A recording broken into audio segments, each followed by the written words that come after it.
I don't know if anyone noticed, but we had an election in 2016. The results of that election was that Donald J. Trump became president of the United States.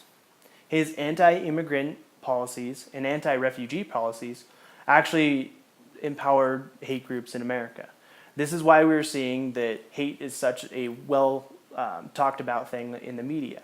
And some would say that the media is blowing this out of proportion, that Donald Trump is not actually making hate groups empowered in the United States. But when you start looking at the numbers, that is not true at all. In fact, what we really need to do to unpack this and make this understandable is there's two dynamics to this. One is hate groups, the actual numbers of them.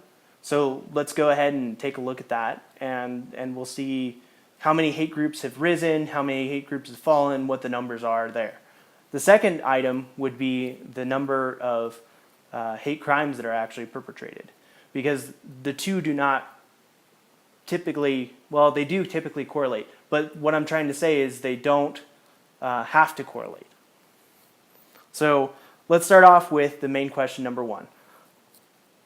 How many hate groups are out there, and how many have risen recently? The data will show in a CNN article called By the Numbers, 7 Charts That Explain Hate Groups in the United States, that hate groups actually grew 17% during the election. So that tells me that we do have a rising problem in this, especially if our president is actually empowering them to grow. But that's not the whole story, because we are still under the all-time high of 2011 and 2012 for the amount of hate groups. And so that's pretty good news right there. But the reason why it peaked so much was that we had the election of Barack Obama in 2008. That actually inspired a lot of hate groups to grow as far as their membership goes, and it also inspired them to create more hate groups. So the other aspect of that, in an NPR article called Growth in the U.S. Hate Groups Slows, Hate Crimes Rise, actually shows too that in 2000 there was a census which actually showed that that whites would be in the minority in the early 2040s to mid 2040s. So that scared a lot of these people that are part of hate groups, especially when we're talking about race hate groups. So this evidence here answers our first main question. Are hate groups on the rise? And right now we're kind of at a lull as far as hate groups, because we had that big peak earlier. But we did have a 17% gain in hate groups during the election. So the next part of this is, let's look at the actual crime rates, right? Let's look at how many actual hate crimes have been perpetrated.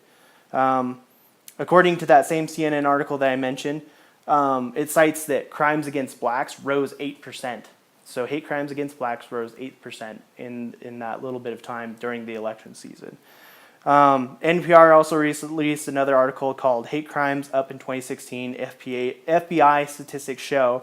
So this shows that hate crime in general has risen 4.6% compared to 2015. Now, I would love to see 2017, 2018, but we don't have that data yet.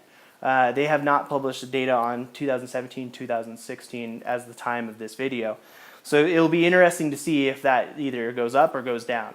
Because right now we're kind of static on how many hate groups we have since the election's been over for a while. But more than half of all crimes in 2016 that were hate crimes were due to the actual person's race. So we are seeing an uptick in that as well. The evidence is clear. Hate groups really are a growing problem for the United States. Hate groups rose during the election, but still aren't at an all-time high. The issue with more urgency, however, is that the crime rate are on the rise. Rhetoric has proved to empower these groups, and they are acting on it. Thank you very much.